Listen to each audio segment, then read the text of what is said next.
So, you guys remember like a while ago when Bungie and NetEase entered that partnership, or like whatever that was? It's like $100 million from NetEase or whatever. Well, Destiny Mobile is coming.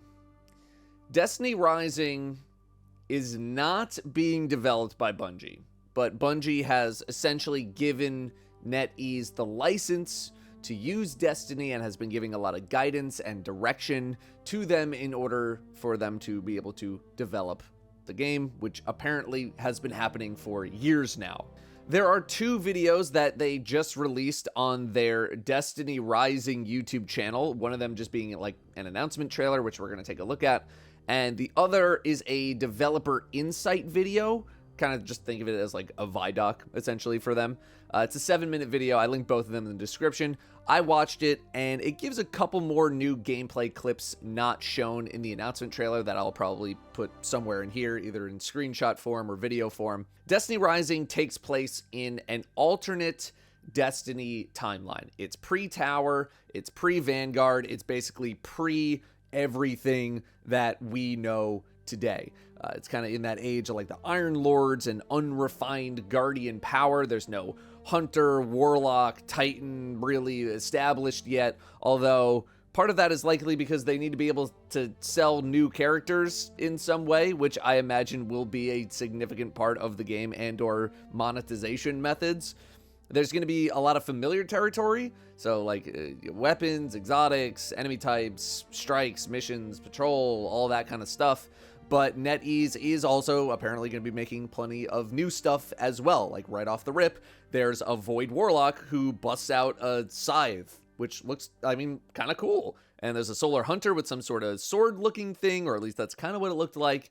There's a giant grenade launcher that looks like a beefed-up version of Tractor Cannon. So it's not like they're just porting over Destiny 2 into your phone. Now, I was actually invited to a presentation about Destiny Rising a few days ago, but I don't have a ton of information that isn't revealed in the trailer or the dev insight video already, besides like a couple of mental screenshots of some character UI that I saw that looked reminiscent of that you would see in other hero-type mobile games.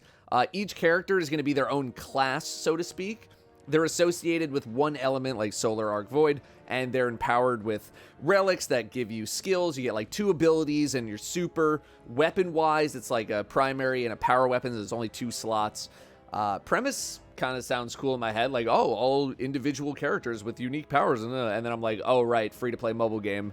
They got to be able to sell some new characters, right? The game is still a looter shooter, though, so there's like plenty of weapons and stuff, new and old, to go hunt down. Like Izanagi's Burden was in the trailer, and then they showed like Sweet Business in the dev insight video, so those were like a couple of very quick ones that I saw. And they're introducing a tier above exotic called Mythic, so I don't think we're going to need to worry about the loot chase in that game. They're also going to be having some new modes of gameplay in addition to like the old stuff where it's like, yeah, patrols and strikes and all that kind of stuff. But for new stuff, they mentioned like a solo roguelike mode, question mark, PvEVP, which I know is what Gambit is, but I'm willing to let them cook for a sec. They are going to have like gauntlets, which I think they said are supposed to be maybe sort of raid-esque, maybe not exactly as we know a raid today, but like sort of maybe in that direction. They've also mentioned that we're pretty earthbound, like we're stuck on Earth for a bit, but we're going to be exploring some new areas, although maybe some familiar ones too, based on the trailer there. There is a closed alpha starting on November 1st. The link to try to get access to that is in the video description of their trailers and that kind of stuff, so go check that out if you want to try to get access. But it is only for the US and Canada as of now, and it is currently only on mobile. There is no PC option or anything, and I didn't get a clear answer as to whether or not a PC version will be available at launch, like a PC port of the mobile game, which I'm not sure how common that is. Although I think that they said that there is some level of controller support, so you're going to be able to like plug in a controller to your phone, which you can play the game in first or third person if you want to. They actually showed that in the trailer. So, how am I feeling about a Destiny mobile game. Well, I'm not really in the world of mobile games. I don't play them at all. If I'm home, I'm gaming on my computer. If I'm not at home, I have things to do, and therefore I'm not playing games. But I'm not going to sit here and say that Destiny jumping into a market that is incredibly large and untapped is a bad thing. Watching the trailer, I was kind of surprised at how good it looked, or at least how Destiny it looked. I wasn't expecting it to look as good as it ended up being. I was kind of surprised, you know?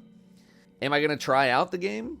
Sure, it's a Destiny game. I will try out the game. Of course I'm going to try out the game. Although, of course, in classic things only happen when I'm not home, I won't be home to cover and or stream my first experience when the alpha launches. Like, I literally just won't be home. So I might just wait until I am home to even start playing. Like, we'll see. But am I willing to fully commit right now to, like, covering the game on YouTube? No, I'm not. I'm not going to even try to do that. As much crap as people want to give Destiny 2, it still takes up a pretty considerable amount of my time to cover, and covering 2 games would annihilate the limited free time that I already don't really have. Also, I know I harp on more Destiny not really being enough, but this is quite literally more Destiny, and I don't know if I'm in a position to cover multiple games at a time, no matter how similar they actually are. However, I just don't know how much something like this is directed at me in any sense of the question, like as a non-mobile gamer, as a Destiny player already. Like, I already get enough Destiny as it is, and I play the main Bungie-developed game. This, so far, feels like Bungie and NetEase trying to bring Destiny to an audience that has otherwise been completely inaccessible. I don't think I need to explain how massive the mobile gaming world is, but if you don't know, it's massive, right? It might not be as massive in the US and all that, and it might not feel that big, but the other side of the world, they're mainly doing mobile gaming, right? So in those regards, it's kind of cool that new people will be introduced to the franchise, but me personally, beyond just wanting to like try it out and see what it's like, I'm not really too sure yet. And if you feel that way too, that's okay, because like, again, it just feels like Destiny on your phone, and if you're not into that, that's okay. But I think it's easy to approach this announcement in a very jaded way if you're already involved with the franchise, unless you do a fair amount of mobile gaming already. From a Destiny point of view, I mean, trailer looked cool. Like, new supers look cool, new potential for expanding beyond what we know is cool, alternate timelines kind of cool. I'm sure there's some discussions already on, like, why Void Warlocks don't have a scythe in game, or, like, why don't we have a crossbow, or, like, why don't we have this thing? That looks cool. Like, all that kind of stuff. I'm sure this game is going to be able to also explore some design elements that Bungie is unable to, because one is, like, a mobile game, and one is what Destiny is, right? But again, I also know it comes with free-to-play mobile game territory. Fortunately, this isn't going to take away from the main franchise. Bungie is not developing the game at all. They're still focused on Destiny 2 and Marathon, I suppose. The amount of people I'm seeing thinking Bungie made this instead of Destiny 3, despite the announcement and trailer saying directly that NetEase is developing this, is far too high. But it seems like NetEase at least has their finger on the pulse of the Destiny world based on the 2 videos that they released. So, like, I don't know, best of luck to them trying to bring this franchise to the other side of the world. Either way, it's a smart move for Destiny to get into the mobile world. I think it was going to happen sooner or later. And if I want a capitalism post for a sec, it's a smart money move as well. Although, again, I'm not really sure how much Bungie directly benefits from the success of Destiny Rising.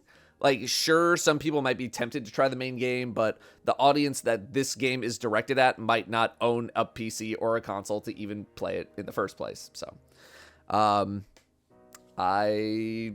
think that's it. I think those are my thoughts on this Destiny Rising announcement. When I'm back from my trip in November, I'll definitely try it out. We'll try it out on stream. We'll talk about it. If I could make videos on it, I'll give some impressions and all that kind of stuff. But yeah, let me know how you're feeling about this announcement. Thank you very much for watching. I'll see you next time.